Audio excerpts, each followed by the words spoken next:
Hello students, I Bhagyashree Goswami from Hijack Group of Institution Lucknow. Today topic contains our introduction, mechanism of thiazide, SCR of thiazide, drug structure, synthesis of chlorothiazide, uses and side effects.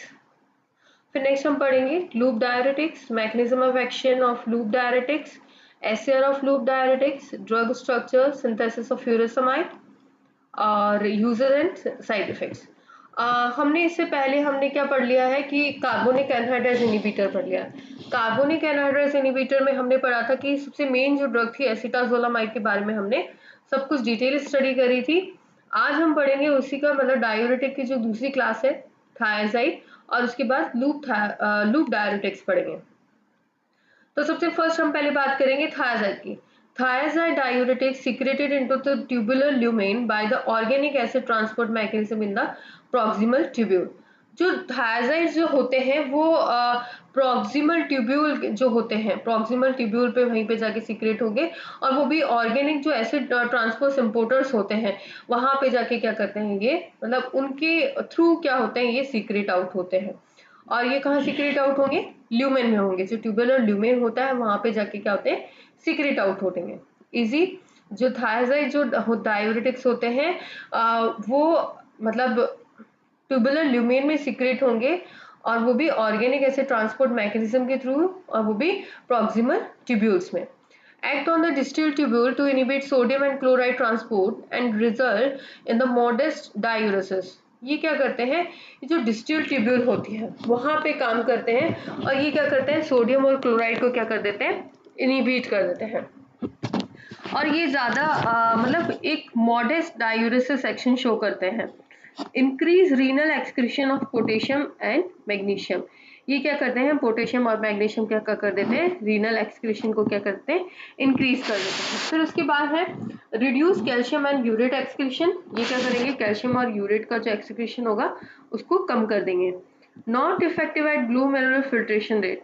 मतलब ये जो glomerular जो filtration rate होती है उस पर उनका कोई इफेक्ट नहीं होता। Empire maximal diluting but not maximal concentrating ability. ये जो थायाजाइड्स होते हैं इसमें मैक्सिमल डाइल्यूटिंग तो एक्टिविटी होती है, लेकिन इनकी कॉन्सेंट्रेटिंग जो एबिलिटी होती है वो ज्यादा नहीं होती है। Thiazide are chemically 1,2,4-benzothiazine 7-sulforamide 1,1 dioxide। जो थायाजाइड जो होते हैं उनको हम 1,2,4-benzothiazine 7,4-sulforamide 1,1 डाइऑक्साइड भी बोल देते हैं। ठीक है, ये इसका केमिकल नेम है। थायाजाइड एनहेंस कैल्शियम रीअब्जॉर्प्शन इन डीसीटी। जो थायाजाइड्स होते हैं वो कैल्शियम डीसीटी में जो होती है डिस्टिल कन्वर्टिंग ट्यूब्यूल्स जो होती हैं उनमें क्या करते हैं, कैल्शियम की रीअब्जॉर्प्शन को बढ़ा देते हैं। Also have mild anti carbonic anhydrous effect. इनमें कुछ ऐसी ड्रग्स होती हैं, या फिर ऐसा हम कह सकते हैं कि बाकी की तो ये क्या करते हैं, ये काम करेंगे, लेकिन जो इनमें क्या होता है, थोड़ा सा एंटी कार्बोनिक एनहाइड्रस इफेक्ट भी होता है, मतलब ये उनके अगेंस्ट में भी काम करते हैं। The resulting diuretic are accompanied by increased excretion of potassium carbonate, chlorine and water। ये क्या करते हैं, ये मतलब अपनी डायूरेटिक प्रॉपर्टी शो करेंगे, लेकिन ये क्या करेंगे, जो पोटेशियम या कार्बोनेट या क्लोरीन या वाटर का जो है मतलब उसकी जो वॉल्यूम है उसको क्या कर देते हैं, इंक्रीज कर देते हैं। Reason for anti hypertensive action of thiazide. मतलब ऐसे क्या रीजन हो सकते हैं जिससे थायाजाइड क्या करता है, एक एंटी हाइपरटेंसिव एक्शन शो करता है। Depletion of sodium and subsequent reduce in plasma volume. ये क्या करते हैं, डिप्लीशन करने लग जाते हैं सोडियम, और उसके जो सब्सिक्वेंट्स होंगे उनका क्या करेंगे, उसका डिप्लीशन करने लग जाएंगे, जिससे प्लाज्मा वॉल्यूम में इनका मतलब रिड्यूस हो जाएगी प्लाज्मा वॉल्यूम, और उससे क्या होगा, हाइपरटेंशन एक्टिविटी भी कम हो जाएगी, मतलब एंटी हाइपरटेंसिव हो जाएगा। फिर डिक्रीज इन पेरिफेरल रेजिस्टेंस। ये क्या करते हैं, पेरिफेरल जो रेजिस्टेंस होता है उसको भी क्या करते हैं, डिक्रीज कर देते हैं। ये इसका मैकेनिज्म ऑफ एक्शन है। हमने देखा कि इसमें दो मेम्ब्रेन है, एक तो ल्यूमिनल मेम्ब्रेन और दूसरी है बेसोलेटरल मेम्ब्रेन। जो ल्यूमिनल मेम्ब्रेन है उस पर क्या है, एक सिम्पोर्टर लगा है, सिम्पोर्टर लगा है, उसमें क्या है, सोडियम और क्लोरीन का जो सिम्पोर्टर है वो है, वो प्रेजेंट है ल्यूमिनल मेम्ब्रेन में। तो इससे क्या होगा, ये क्या करते हैं, उसको इनहिबिट करते हैं, ये उसको इनहिबिट करते हैं। तो उससे क्या होगा, रीअब्जॉर्प्शन होने लग जाएगा। और बेसोलेटरल मेम्ब्रेन में हमने देखेंगे पोटेशियम चैनल है और क्लोरीन चैनल है, उसके थ्रू ये क्या हो रहे हैं, बाहर जा रहे हैं। और जो पोटेशियम है वो इनसाइड हो रहा है और वो वापस क्या हो रहा है, आउट हो रहा है। इससे क्या होगा कि ये क्या करते हैं, अपना एक्शन शो करने लग जाते हैं। ठीक है, इसके बाद ये सिंपल वे में है mechanism of action. Site of action, first portion of DCT, मतलब जो डीसीटी का जो फर्स्ट पोर्शन होता है वहां पे ये काम करते हैं। Thiazide inhibit sodium chlorine symport in the luminal membrane of epithelial cells in the DCT. ये क्या करते हैं, ये हमने पहले इस डायग्राम में देखा कि सोडियम और क्लोरीन का जो होता है ये क्या करते हैं, सिम्पोर्ट को इनहिबिट कर देते हैं। ठीक है, हमने से पहले ल्यूमिनल मेम्ब्रेन में जो सिम्पोर्ट लगा था उसको क्या कर देते हैं, ये इनहिबिट कर देते हैं। जब ये इनहिबिट कर देते हैं उस सिम्पोर्ट को, तो क्या होता है, NaCl जो सोडियम और क्लोरीन का रीअब्जॉर्प्शन इनहिबिट हो जाएगा। ठीक है, इनहिबिट हो गया, जिससे क्या होगा, डायूरेटिक जो डायूरेसिस जो प्रोसेस है वो होना स्टार्ट हो जाएगी। अब इसमें हम SAR की बात करते हैं। SAR हमने देखा थायाजाइड का कि इसकी पोजीशन हमने ऐसे स्टार्ट की, S1 2 3 4 5 6 7 8 हम, और हमारे क्या है, 3 पोजीशन पे R है और 6 पे क्या है, R1 है। तो हमने देखा कि R1 पे अगर हम सब्स्टिट्यूशन करते हैं H का और R1 पे करेंगे क्लोरीन का, तो क्या होगा, क्लोरथायासाइड हो जाएगा।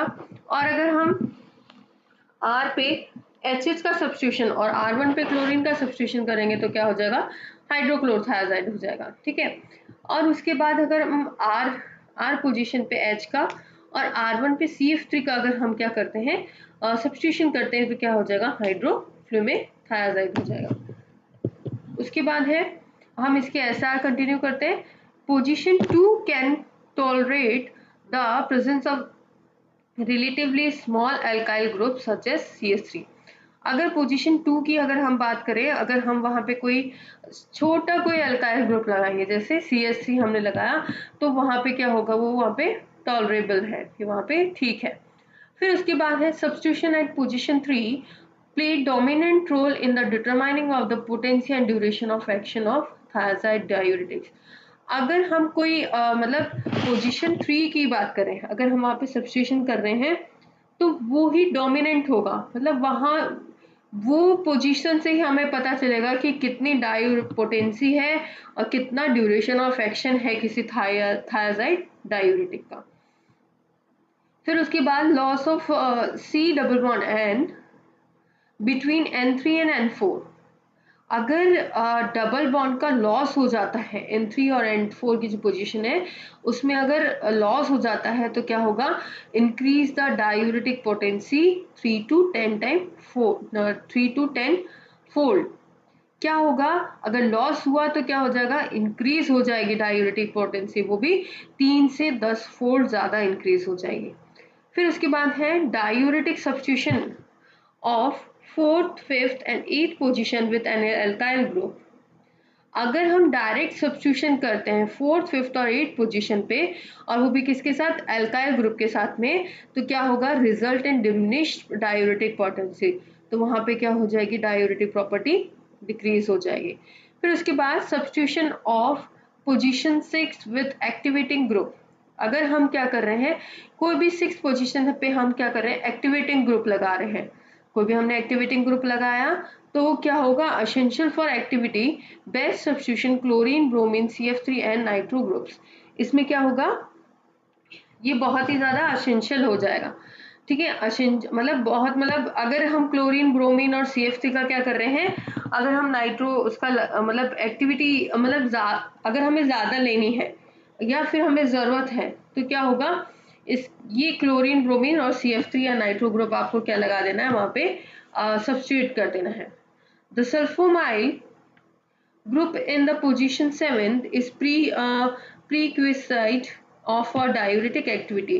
हमने पहले से हम पढ़ते आ रहे हैं कि जो सल्फोमाइल ग्रुप है, अगर उसकी मतलब हमने 7th पोजीशन पे कोई सल्फोमाइल ग्रुप है, तो वो क्या है, वो ही क्या करेगा, डायूरेटिक एक्टिविटी अपनी शो करेगा।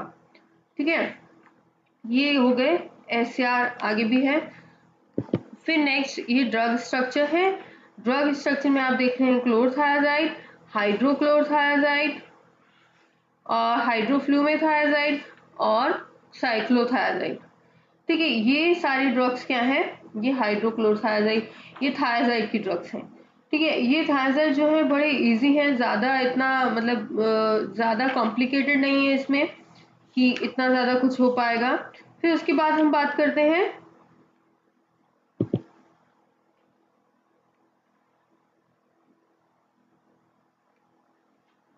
Synthesis of chlorothiazide.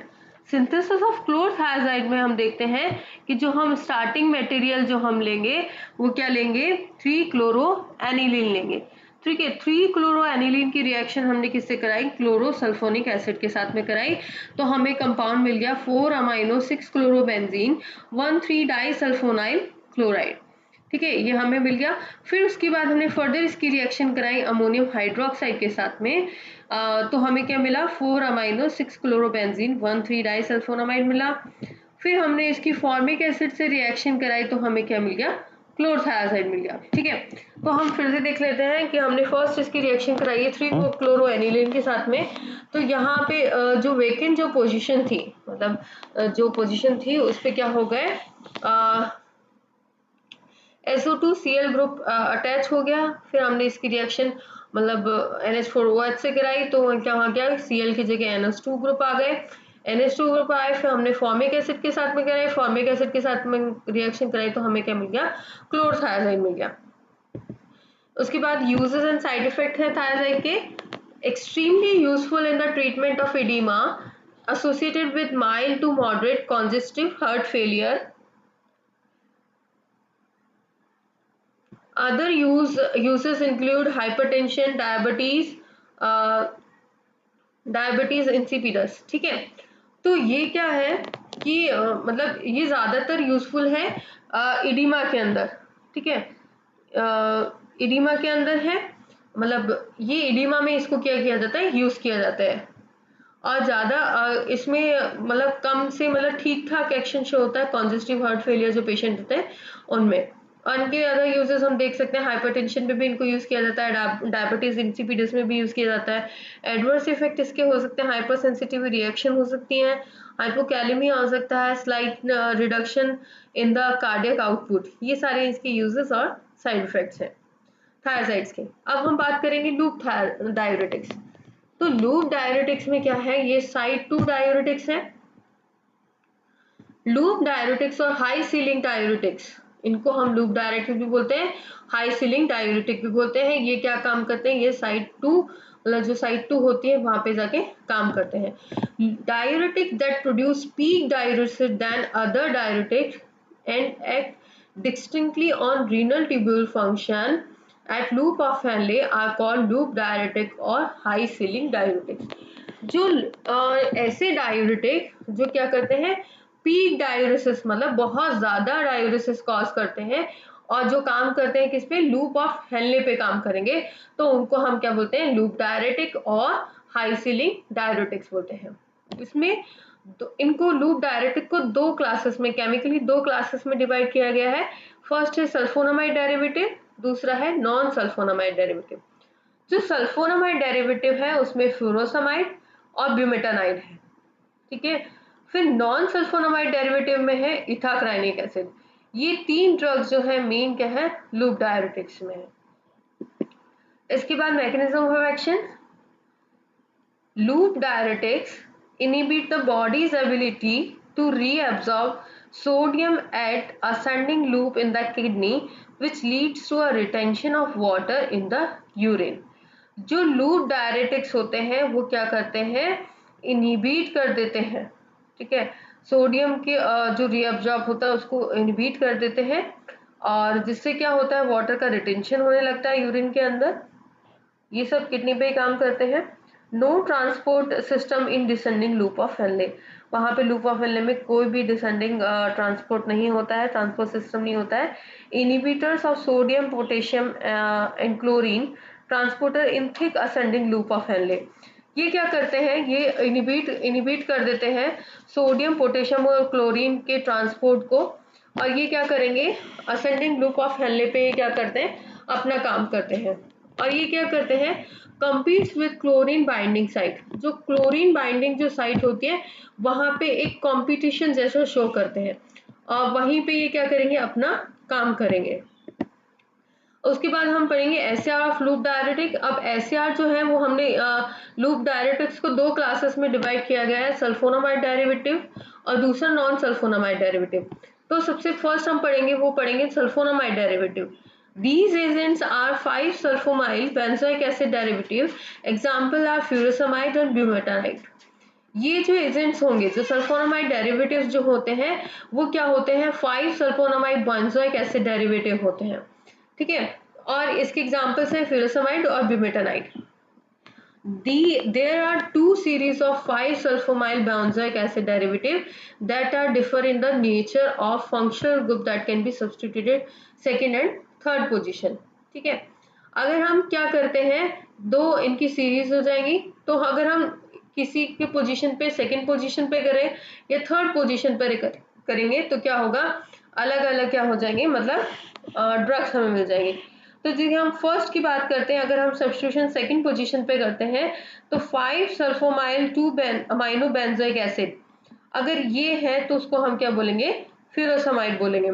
अगर 5-सल्फोमाइल 3 बेंजोइक एसिड है तो उसको हम ब्यूमेटानाइड बोलेंगे, ठीक है। बाकी जो एक्शन है वो सारे एज इट इज ही, जो एसएआर्स होती है वो एज इट इज चलती हैं। उसके बाद हम बात करते हैं इसकी SAR. The substitution at first position must be acidic. अगर हम फर्स्ट पोजीशन पे क्या कर रहे हैं, अगर हम वहां पे एसिडिक करेंगे तो वहां पे मतलब जरूरी है कि वहां पे एसिडिक ही होना चाहिए अगर कोई सब्स्टिट्यूशन करते हैं तो। The carboxylic group provides optimal diuretic activity but other group such as tetrazole impart good activity. अगर हम कार्बोक्सिलिक एसिड का मतलब अगर हम अटैच करते हैं तो क्या होगा, ऑप्टिमल एक्टिविटी शो करेगी, डायूरेटिक एक्टिविटी। अगर हम उसके बाद में जैसे कुछ और लगा देते हैं तो वहां पे क्या होगी, अच्छी एक्टिविटी आना शो हो जाएगी। A sulfonyl group at position 5th is essential for optimal diuretic activity। जो क्या है, सल्फोमाइल अगर ग्रुप लगा रहे हैं फिफ्थ पोजीशन पे तो क्या होगा, वो जरूरी है वो वहां पे होनी चाहिए, और जिससे क्या होगा, एक ऑप्टिमल डायूरेटिक एक्टिविटी शो होगी। The activating group at fourth position can be chlorine और CF3 as in thiazide diuretic. जो हमने फोर्थ पोजीशन पे क्या करेंगे, एक्टिवेटिंग ग्रुप जैसे लगाएंगे, जैसे क्लोरीन या CF3 जैसे हमने thiazide डायूरेटिक में लगाया। Better activity was observed when these groups have been replaced by phenoxy, alkoxy, aniline and benzyl moieties। अगर हम इससे भी ज्यादा अच्छी एक्टिविटी चाहिए तो हमें क्या करना है, हमें इन ग्रुप्स को हटा के, जो हमने CF3 लिया है उन ग्रुप को हटा के हम क्या कर देंगे, फिनॉक्सी या फिर अल्कोक्सी अगर हम कुछ लगा देते हैं तो क्या होगा, एक्टिविटी ज्यादा अच्छी आएगी। The substitution possible on second group in 5-sulfonyl 2 amino benzoic acid derivative is limited in the order furfuryl benzyl thionyl methyl only, ठीक है। अगर हम सेकंड पोजीशन पे अगर हम कोई सब्स्टिट्यूशन करते हैं और अमाइनो बेंजोइक एसिड डेरिवेटिव है तो वो क्या है, लिमिटेड है, जैसे फरफुराइल लगा दिया, बेंजाइल लगा दिया या थाइनिल लगा दिया, ठीक है। उसके बाद in case of 5-sulfonyl 3 amino benzoic acid the 3 amino group can be widely substituted without much change in the activity। अगर हम 5-sulfonyl जो 3 benzoic acid है उसमें थर्ड पे 3 अमाइनो ग्रुप क्या करेंगे, सब्स्टिट्यूट करते हैं तो वो ज्यादा इतनी एक्टिविटी में कोई ज्यादा चेंजेस नहीं आएगा। उसके बाद हम बात करते हैं नॉन सल्फोमाइड लूप डायरेटिक। इसमें क्या होता है, हमने देखा कि इथाग्राइनिक एसिड होता है। Ethacrynic acid is a phenoxy acetic acid derivative which is only important member of this class of drug. ये इथाग्राइनिक एसिड जो होता है वो क्या है, फिनॉक्सी एसिटिक एसिड डेरिवेटिव होता है। ये बहुत ही इंपॉर्टेंट है इस क्लास के लिए। इसकी बात करते हैं, एक्टिवेटिंग ग्रुप क्लोरीन और CH3 occupy either third position और सेकेंड एंड थर्ड पोजीशन। जो एक्टिवेटिंग ग्रुप है Cl और CH3, तो अगर वो थर्ड पोजीशन पे लगा या फिर सेकेंड और थर्ड पोजीशन पे होना चाहिए। An acrolein moiety which reacts with sulfohydride containing receptor present in renal tissues should be at the para to the oxyacetic acid group. अगर हम कोई एक्रोल माइटी लगा रहे हैं तो ये क्या हुआ, वो सल्फाहाइड्रल होनी चाहिए, ठीक है, सल्फाहाइड्रल कंटेनिंग होनी चाहिए, जिससे वो क्या करे, अब जो रीनल टिश्यूज होते हैं वहां पे जाके अच्छे से काम कर पाए, और वो भी किस पे हो, पैरा पोजीशन पे होनी चाहिए, और ऑक्सी एसिड ग्रुप होना चाहिए वहां पे, तभी जाके वो क्या करेगा, अपनी एक्टिविटी शो करेगा. Reduction or epoxidation of the carbon-carbon double bond in the acryl moiety yielded compound with little or no diuretic activity. अगर रिडक्शन हो रहा है या फिर इपॉक्सीडेशन हो रहा है कार्बन कार्बन डबल बॉन्ड का, तो क्या होगा, एक्रोल मोइटी क्या होगी, या तो मतलब या तो डायूरेटिक एक्टिविटी शो ही नहीं होगी या फिर बहुत कम एक्टिविटी होगी, ठीक है, अगर रिडक्शन या फिर इपॉक्सीडेशन हो रहा तो. फिर ये है सिंथेसिस ऑफ फ्यूरोसमाइड. फ्यूरोसमाइड हमने पहले भी पढ़ी है. फ्यूरोसमाइड में क्या होगा, जो हम स्टार्टिंग मेटेरियल लेंगे वो लेंगे 2,4-डाइक्लोरोबेंजोइक एसिड, ठीक है. मोस्टली जो एग्जाम्स होते हैं उसमें पूछा जाता है कि फ्यूरोसमाइड या कोई भी जो फाइनल प्रोडक्ट होता है उसका स्टार्टिंग मेटेरियल हमने उससे किसको सिंथेसाइज कैसे किया है. तो यहाँ पे हम लेंगे 2,4-डाइक्लोरोबेंजोइक एसिड, और हम उसकी रिएक्शन किससे कराएंगे, सल्फोरोक्लोरिडिक एसिड, मतलब जो हमने इससे पहले जो थायाजाइड हमने पढ़ा था उसमें भी हमने सिंथेसिस जो क्लोरथायाजाइड की रिएक्शन कराई थी उसमें भी ये पढ़ा था. फिर उसमें क्या हो जाएगा, हमें क्या मिल जाएगा, 2,4-डाइक्लोरो 5-क्लोरोसल्फोनाइल बेंजोइक एसिड हमें मिल गया. फिर फर्दर हम इसकी क्या रिएक्शन कराएंगे, अमोनिया के साथ रिएक्शन कराएंगे. अमोनिया के साथ रिएक्शन कराने के बाद हमें क्या मिल गया, देख रहे हैं कि क्लोरीन की जगह NH2 आ गया, और फिर उसके बाद में हमने फरफुराइल अमीन के साथ में हमने रिएक्शन कराई, और क्या किया, रिएक्शन को हीट किया, तो हमें क्या मिल गया, फ्यूरोसमाइड मिल गया. फ्यूरोसमाइड को हम 4-क्लोरो एन फरफुराइल 5-सल्फोमाइल एंथ्रानिलिक एसिड भी बोल सकते हैं. फ्यूरोसमाइड को हम एंथ्रानिलिक एसिड डेरिवेटिव भी बोलते हैं, जैसे हम एथाक्राइनिक को फिनॉक्सी एसिटिक एसिड डेरिवेटिव बोलते हैं, उसी तरीके से हम इसको फ्यूरोसमाइड को एंथ्रानिलिक एसिड डेरिवेटिव बोलते हैं. इसके यूजेस और साइड इफेक्ट्स हैं. सबसे पहले uses, treatment of cardiac oedema and mild to moderate hypertension. ये कार्डिक जो एडिमास होती हैं उसमें इनको यूज किया जाता है, और ये क्या करते हैं, माइल्ड से जो मतलब कम से थोड़ा सा ज्यादा हाइपरटेंशन में इनको यूज किया जाता है. Also used in hypercalcaemia and post transfusion haemolysis, मतलब जो हाइपरकैल्शियमिया हो जाता है उसमें भी इनको यूज किया जाता है, और पोस्ट ट्रांसफ्यूजन हीमोलाइसिस होता है तब भी इनको यूज किया जाता है. It has been use to treat intracranial pressure. जब इंट्राक्रेनियल प्रेशर हो जाता है तो वहां पे भी इनको क्या किया जाता है, यूज किया जाता है. इसके साइड इफेक्ट है हाइपोनेट्रीमिया, हाइपोकैलेमिया, हाइपोमैग्नीशियमिया और ऑटोटॉक्सिसिटी भी हो जाती है. आई होप आपको ये समझ में आया हो. Thank you.